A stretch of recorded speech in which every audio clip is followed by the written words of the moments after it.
Hello everyone. How the heck are you on this freaking beautiful day? Oh my god. I was out here yesterday and it was actually cooler yesterday, but it was so muggy. Today is so much nicer. Anyway, I'm just limbering up before I take my walk. I am so not flexible at all. I never have been. Never have I ever been a flexible person.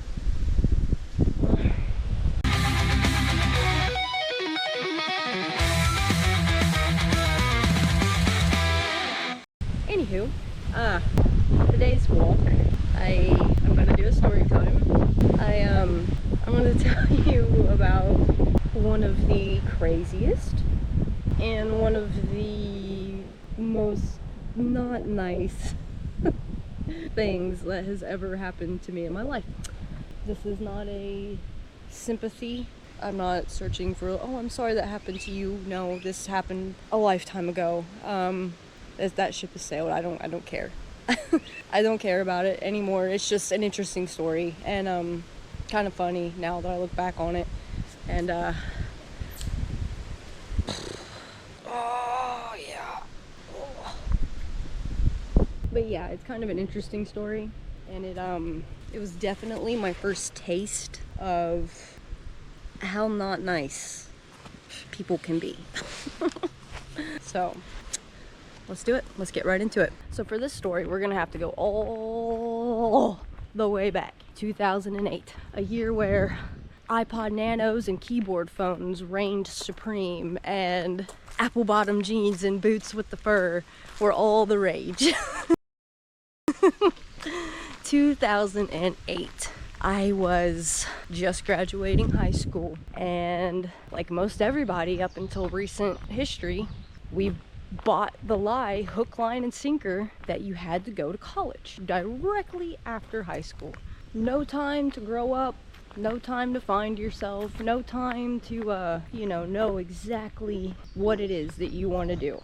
Just straight into tens of thousands of dollars in debt and a degree that you're probably never ever going to use. Well, I wanted to go to mortuary school. We went on a field trip in high school to a hospital, and the guide mentioned the morgue, and I really wanted to see it, so I managed to get her to work that out so that we could, and that was when I was like, this is what I want to do. I didn't finish. In fact, I didn't make it very far at all for a multitude of reasons, but I'm actually really glad that I didn't. Now that I'm older and I know more about the industry, you kind of... Wait, hold on a minute. There's a baby coyote on the trail up here. He was out here yesterday. Today he has something. He just took off into the woods. So, but anyway, I'm really glad that I didn't finish, because number one, I would have been in way more debt. And two, as I've gotten older and I know more about the industry, number one, it's a profit-driven industry, just like all the other ones, except this time you're profiting off people's grief. Kind of shitty. But also, you have to know somebody. You kind of have to know somebody. I mean, obviously people get lucky, but you have to either have family that already does it, or a friend of the family that can get your foot in the door, and if you don't, good luck. Or you could move to a big city. And no, I was never gonna move to a big city. I am a country ass motherfucker. I'm dying in this fucking country ass fucked up town. Through and through. No, I live in a town now, a small town, and I hate it. I absolutely hate it. So yeah, but I didn't want to be a funeral director. I wanted to be the embalmer. I wanted to be the scary person lurking in the basement. You must be Igor. No, it's pronounced Igor. Getting, the dearly departed ready for their one final last, whatever. And the school that I went to ended up getting caught a couple years later, defrauding the students. I don't know how they did it, it's just what I heard. I guess they were kind of skimming student loan checks, taking a little off the top for themselves, and then giving the students their checks, so, that's not good. No, I was never gonna finish this school anyway. Fresh out of high school, 18-year-old me was not ready for this. Number one, it was hard. It was very hard. I didn't do very good in high school, and I went in to this school taking like biology and chemistry, which I know nothing about. You know, I feel like I have common sense for days. Book smarts? Book smarts, on the other hand, Book smarts, which waved bye-bye to you long ago. I wasn't ready for it academically, and I certainly was not ready for it mentally. In my last video, I kind of mentioned that my mom tried to keep me, you know, toeing the line. And when I say that, what I mean is she did everything short of locking me in the basement. Because I really gave her no choice. I gave her no choice. But I don't know, maybe if you have kids now, let that be a word of caution to you. The more you try to keep your kid under your thumb, the more they're probably gonna rebel when they get a little taste of freedom, and they're gonna rebel hard when they do. I definitely did. So, fresh out of high school, I did not care about school anymore. I was done with that. I just wanted to party. You know, I just wanted to party with my friends. That's all I wanted to do. And that's all I did. So I was never gonna finish that school ever. It'd be cool, you know. I still think sometimes like that I'd like to be an embalmer. I think that'd be a fun job. You don't have to deal with people. I mean, kinda, but not really. But yeah, it was never gonna happen. But anyway, as I was saying, to get into this industry, you kind of need to know somebody, and the school did try to set you up in that direction. The whole time you're there, you have to do a kind of apprenticeship. You get paid a little bit. You get paid for removals, which is when somebody and they call the funeral home and you got to go pick them up. You get paid a little bit for that. I think it was like $30 or $40 per removal. But basically, you just help out during the funerals. You get the funeral home ready for the funeral. You have to dress real nice, look real nice. You shadow the embalmer, which was so cool. You could tell this guy definitely didn't like people. I don't think he ever spoke one singular word to me the whole time. But yeah, it was cool to see him do his thing. He would show up literally in sweats and his headphones and just do his thing. I was like, man, that's the life I want. I want to do that. That's all I want to do. But so basically what you do is you move in to a funeral home and you live there. So I moved in. I moved into a funeral home in Ohio, somewhere in Ohio. I'm not going to mention the name. I'm not going to mention anybody's name in this story. But yes, so I am now 18 years old, fresh out of high school, living in a funeral home in Ohio. Sounds like a dream, right? To me it did. Turned out to be a nightmare. Now this funeral home, like many others, was owned by a few different people. The name had a few, it was hyphenated, it was a few different last names. Blah, blah, blah, funeral home. But the only people that I ever dealt with or that I ever met was this married couple. I guess they were like the main owners. And they were an older married couple. They were not very nice people. They were very snooty, very unpleasant, unfriendly people. But anyway, they had a son who also lived in the funeral home. So there was me, there was him, and there was another girl that I was in school with. And at this time, she was going back home for something. She lived in Indiana, hours away. And so it was just me and this dude for a while, for a couple weeks. And this guy, we're going to refer to him for the story as Poopy Pants. His name is Poopy Pants. And how do I describe this guy? He, first of all, he was 26 or 27. He was dishonorably discharged from the Marines. I don't know why, but I do know that happened. I remember he had a bunch of like men's fitness magazines and like protein powders and different powders and things all over the place that he would take regularly. But he was one of the most out of shape people I've ever seen in my life. He didn't do anything. He was very lazy. He was extremely lazy. He was very much like a spoiled little brat. That's what he was. He was a spoiled brat. Never had to work for anything. He lived in the funeral home for free. I don't even think he went to school for it. And he would just work there and getting paid. And by work, I mean, he would do the very occasional removal. By mommy and daddy, living on mommy and daddy's dime. He was a spoiled little brat. I remember he had kind of long fingernails, which disgusted me. He had a white MacBook, and I remember the touchpad was like black. It was black from how dirty he was. This one time we had, if it didn't matter what time a removal happened, you were on call 24/7, and it was very early in the morning, and this particular one, he just rolled straight out of bed, straight into the van, and off we went to go pick somebody up. And he dipped, he chewed, which I live in rural Indiana. That's a normal thing here. But so that's not the gross part.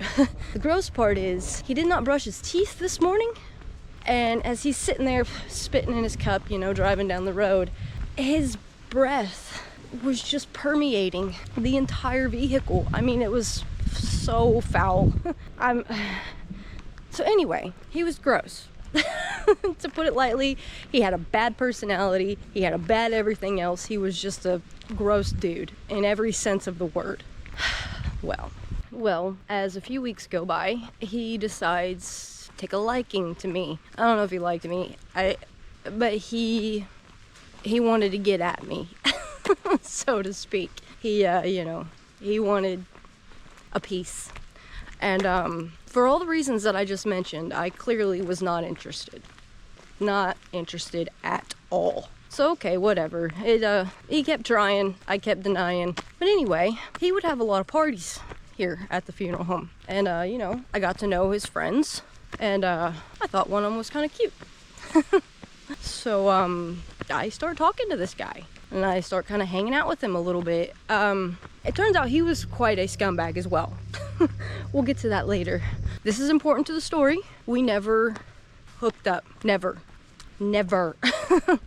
Nothing like that. Nothing. Like, literally just hung out with the guy, talking to him, whatever you want to call it. Well, as you can probably guess, Poopy Pants did not like this. This hurt Poopy Pants' little ego pretty bad. And what a fragile ego he had.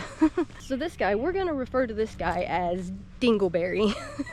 Now clearly this drove a wedge between Poopy Pants and Dingleberry. They were having a little rift, This caused some tension between them. So after I've denied him several times, this girl starts coming around. And we'll just call her Jennifer, because as it turns out, she was a minor. She was 16 years old, so I'm not gonna trash her in any sense of the word. She was a kid, hanging out with this late 20s scumbag. Please have a seat. Have a seat. I'm Chris Hansen. Right? And you could hear them. His room was right there. And you could hear everything that was transpiring behind the door. And come to find out, this girl's parents had a restraining order on him. So not only is he gross, is he a spoiled little brat, he's a kiddie diddler. He likes them young. He's 26, 27, and he's got a 16-year-old girl in his room. So that's not good. Well, fast forward, it's the weekend. I have the weekend off. And Dingleberry is having a party at his house. So I go. Poopy Pants is not invited because they're not on speaking terms at this point. So I go, and like everybody else that was drinking that night, I stayed the night. I stayed there that weekend. 2 nights, actually. A lot of people did. Once again, nothing happened. On my life, nothing happened with this guy. We just hung out, partied, whatever, So, the weekend is over. It's time for me to go back to the funeral home.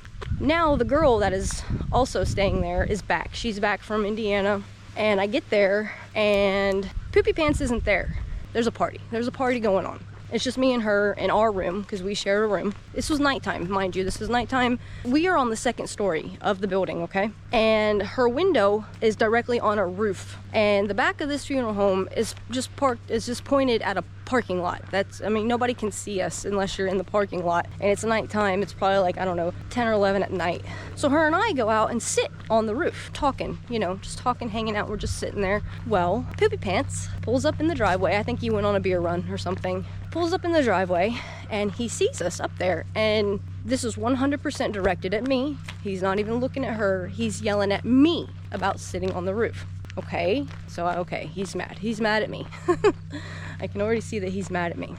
Well, he comes in the house. We go back into her room. We got the door closed, and he's in the house, and he is drunk. Clearly, he was drinking and driving, but he is drunk, and I can hear him out there yelling about me. So I open the door, I say a few things, pulls me back in, she shuts the door. Well, it keeps escalating, and this is going on for a while. It's escalating, it's escalating.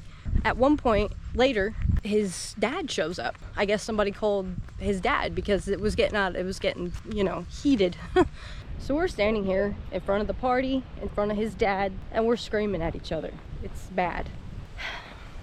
And he looks at his dad and he says, you know, she's had guy after guy after guy in here every night. Every night it's a new guy.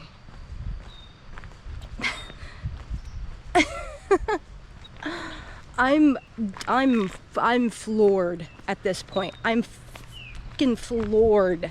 I had not done anything with anybody the whole time I was there. Nothing. I talked, hung out with one person, and it wasn't him. Which was why he was so mad. Cry baby bitch. So he literally tells his dad that I'm just a revolving door. Just in and out, in and out, in and out. Basically, I've turned the funeral home into a brothel. What the actual hell? So obviously this upsets the father. And I'm trying to plead my case, you know. I'm trying to clear my name. It's not working. It doesn't matter. At this point, it doesn't even matter because clearly me and his son cannot get along. We cannot live in the same house. So I have to go. The dad tells me I have to go. I gotta go. Even though I've literally done nothing. Stopped here for a water break. It's nice today, but when you're walking, you get to sweating. So here's, you know, little 18-year-old me, completely naive to the world and how awful people can be. And not only am I being kicked out, but I'm being fired over something that I didn't even do. All because I wouldn't sleep with the boss's son. Now, I mean, I did talk to his friend, but excuse you, I'm 18-year-old and single. I'll talk to whoever the hell I want. But as you can imagine, every emotion that a person can feel is like flooding me in this moment.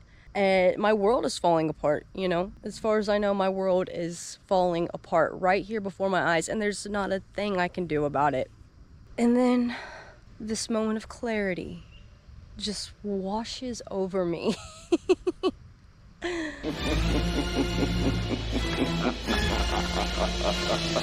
And I'm thinking to myself, you know, if I'm going down, you're going down too.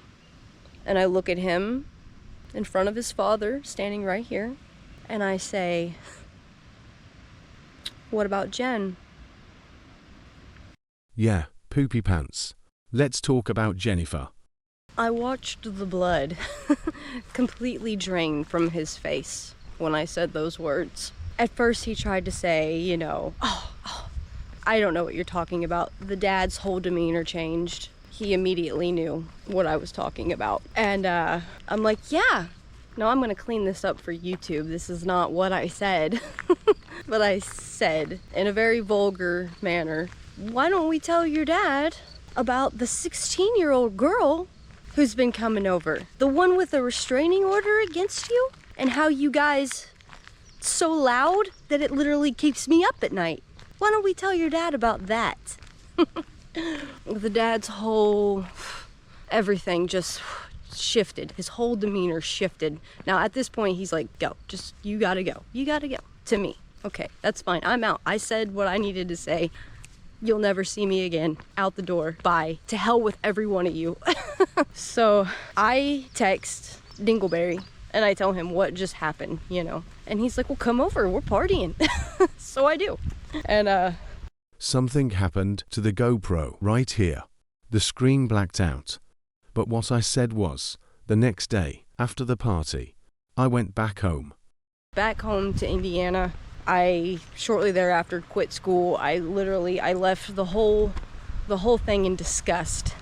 But the girl from Indiana that was staying there, I had her phone number, and she texted me and she told me that not only that night did I get kicked out, but he got kicked out too. So yeah, that was beautiful retribution.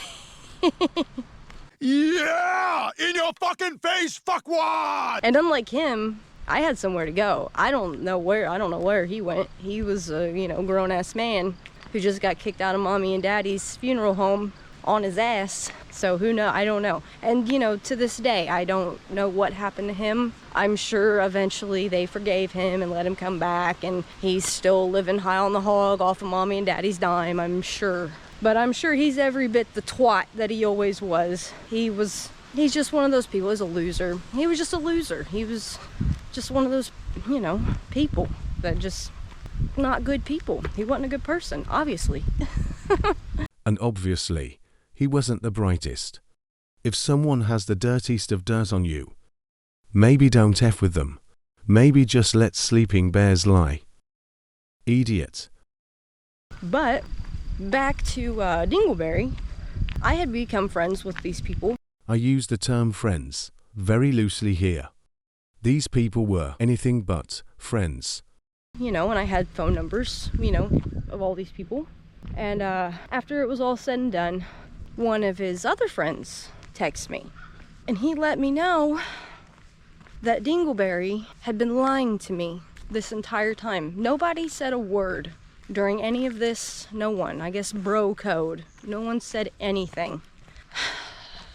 He was 16. He was in high school. He fooled me, I had been had. I was bamboozled. You been had. Hoodwinked. Bamboozled. Run amok. When he told me he was 18, I believed him. The guy even sent a picture of proof. He sent a picture of him in the yearbook with the dates. So, yeah, he was 16 years old. I didn't really feel that stupid about it, though. I mean, he lived at his dad's house, but that, for an 18-year-old, that's not uncommon. And I thought, well, his dad is letting him have these parties and things, and everybody's drinking, so he must be of age, or well, not of age, but at least, over the age of 18. No, he wasn't. No, he was not. So I was very glad that nothing ever transpired between us, because god damn, that's not something I want to have on my conscience. But then, what do you do when somebody lies to you like that? Do you card them? I know it happens to guys all the time, and that's horrible and unfortunate, and there's nothing you can do except take somebody at their word and hope that they're telling you the truth. And I had no reason to believe that he was telling me anything other than the truth. And it's also one of the many reasons why I have such a sheer disgust for Ohio. And basically, cities in general. I'm from small town Indiana. I had never, up to that point, ever met anybody that underhanded and that conniving and that just mean. I have never. I still can't think of a time in my life, even now, that somebody has done me that dirty. You know what I mean? People, I'm not saying that everybody that lives in a city is an evil asshole. That's not what I'm saying, but I went to another school in Ohio shortly thereafter and had some other things go down. Just some more underhanded, nothing quite to that extent, but just people who lie, just liars, just people who lie to get what they want from you. And and still to this day, if you are from a big city, I don't really trust you. It takes me a while to trust you. And I might actually Google him. I kind of want to know what happened to him. Let's see. I'm gonna Google it right now and find out. Yeah, I just Googled to see if I could see what became of him. I checked the funeral home's website and it has a page of their staff. Everybody on the staff. His name's not on there. So, although honestly, if I had a kid who banged minors, I'd probably keep him pretty hidden as well. I probably wouldn't advertise that that's my child, because that's quite embarrassing. That's actually quite awful. But yeah, I searched everything. I can't find a fucking word about him. Nothing. No, not on Facebook, not on any kind of social media, not on any websites. So I assume he's, the same loser that he always was. So that's good news. I haven't Googled him one time in this, how old am I? 35? Almost 20 years. What's that? 17 years. I've thought about it many times, but I've never been interested to know. But yeah, it's kind of nice to know that he's kind of hidden from the world. I honestly, I mean, I'm not saying that I've never done anything bad in my life. And most people have, you know, we all have things that we wish that we had not done, but he's just one of those people. He don't deserve good. I mean, I'm sorry to put it so bluntly. No, I'm not. He's a predator. He's a child predator. I don't feel bad. He doesn't deserve anything good for him. But yeah. So, yeah, that's the story of one of the craziest and worst things that ever happened to me. It was a good life lesson, I think, to not be so trusting of people, unfortunately. Unfortunately, that's a lesson that we gotta learn the hard way, usually. I know, to this day, I've met some other kind of scummy people, but nowhere to that extent. That was on another level, I feel like. But I guess it goes to show we can all be calculated. Right there in that moment, I thought of nothing else but revenge, and I got it. But yeah, and if he ever sees this, I hope that you have a horrible life. I hope that your life sucks, because it's what you deserve. I was going to end it here, but then I remembered I have something else to tell you. Actually, before we go, I have an update. I have an update on the reflectors and what they most likely are. So this area, particularly that side, because as I've said before, there's a parking lot on that side, there's a parking lot down on this side, and it's blocked off. You can't get a car down here. This side right there of the trail is infamous.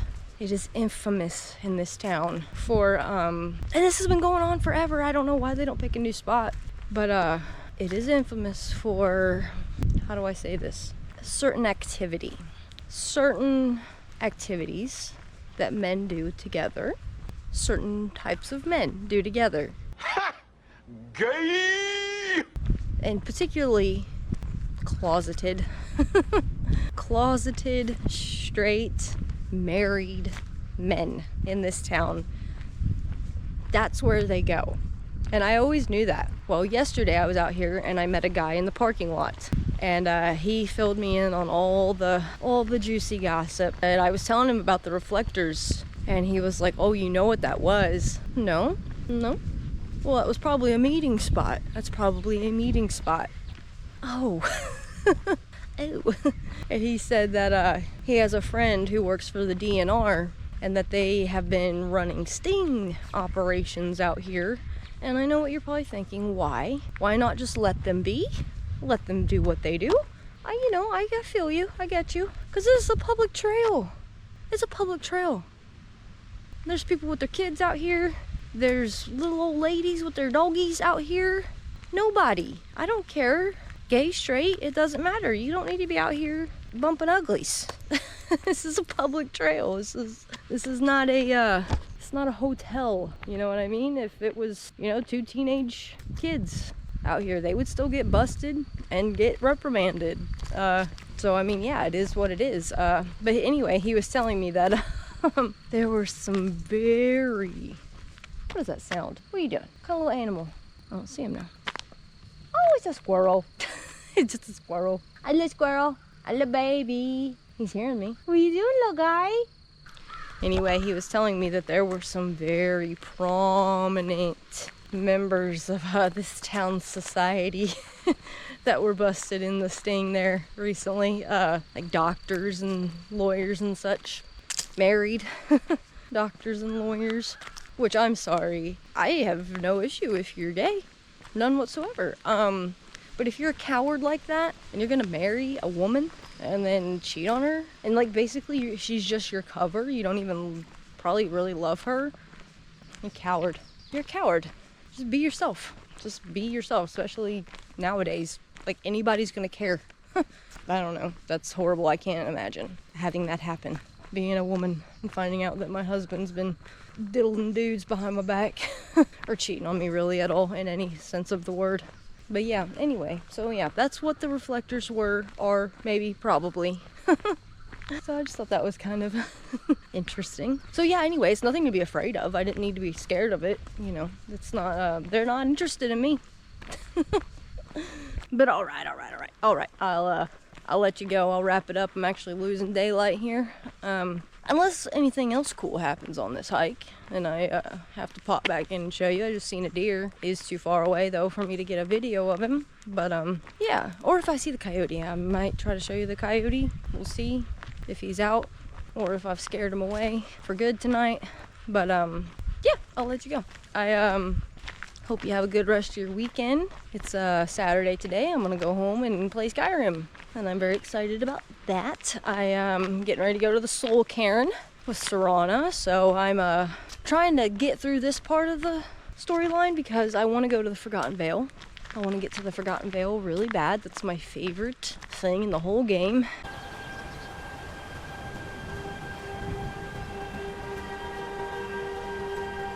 Not looking forward to fighting Karstag. He's in the Forgotten Vale, right? I can't even remember now. No, is he in Solstheim or is he in... Okay, I'm an idiot. He's in Solstheim. Never mind. But anyway, yeah, so yeah, that's where I'm gonna go tonight. I'm gonna go to the Soul Cairn and hopefully make my way to the Forgotten Vale. And listen to Serana constantly bitch about the weather because that's all she does. This must be that beautiful Skyrim weather I've always heard about. Shut the fuck up. But I guess I can't really say much because I do the same thing. I pretty much bitch about the weather nonstop. So yeah, I hope you have a great rest of your weekend. I hope everybody's doing something fun. I hope everybody was able to get out and get some beautiful nature. I hope you enjoyed this story time. This stupid thing that happened to me many years ago. And yeah, thank you so much for joining me. If you did, we'll do it again next weekend, I'm sure. I'll be thinking about what I'll talk about next weekend. As I said, I got many other stories. I'll try to think of one in particular that I think you would find of interest, and hopefully I'll catch you in the next one. There's this here. What are you doing? I don't even know what that was. Looked like a groundhog. Was he in a tree? Hey, about. Oh, there's another one. You can't see him. Let me take a video on my phone. Well, it looks like a groundhog. I don't know. It's not a it's not a possum. It's definitely not a raccoon. Do groundhogs hang out in trees? I don't know what other animal that would have been besides a groundhog. I don't know. That was kind of cool though. I saw one really good. He climbed down the whole tree. Of course, I didn't have my phone or anything ready, so I didn't get to get a good video of that. But yeah, that was kind of neat. I don't know what it was. I googled it, and yes, groundhogs do in fact hang out in trees. But yeah, kind of cool. Okay, bye.